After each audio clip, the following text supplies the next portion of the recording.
PR পদ্ধতিতে অনেক কিছু বলা আছে, আমি ছোট্ট একটা উদাহরণ দিয়ে বলব।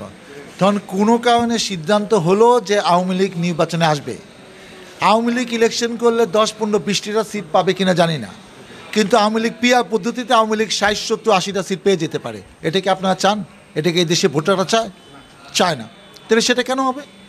যে আওয়ামী লীগকে বর্জন করছে, আপনি ইলেকশন করেন, আর ঠিক আছে আওয়ামী লীগ এখানে আসলো, নৌকা প্রতীক দেওয়া হলো, ঠিক আছে, তারা কত জনপ্রিয়, সাভারে ইলেকশন করে দেখুক, অন্য জায়গায় ইলেকশন করে দেখুক, কিন্তু পার্সেন্টেজ সাভারে এসে 10% ভোট পেয়ে গেলো, অমুক জায়গায় পেয়ে গেলো, এই পার্সেন্টেজ 20% ভোট পেলে 60টা সিট, এটা তো হতে পারে না।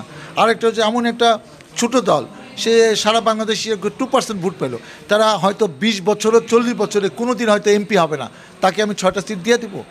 সংসদ সদস্য তো সহজ যে পিআর পরে, যেটা হয় নাই, সংবিধানে ছিল না, আপনি এটা করতেছেন। এখন আপনি নিজেই তো আছেন একটা অন্য সিস্টেমে, আর যেটা সংবিধানে নাই, জনগণ জানে না পিআর সিস্টেম করে না।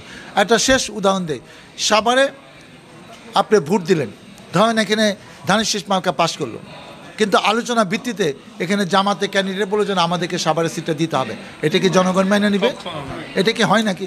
তো এইসব অসামঞ্জস্যক ব্যাপার কেউ তুলে ধরতেছে না, সে হিসাব করতেছে জামাতে ভোট আছে 7% কি 10% আরও বেশি হবে, আমি এখন ইলেকশন করলে হয়তো ভোট কয়টা সিট পাবো, 10টা 15 20 জানি না, কিন্তু পিআর সিস্টেম এলে তারা 40-50টা সিট পেয়ে যেতে পারে।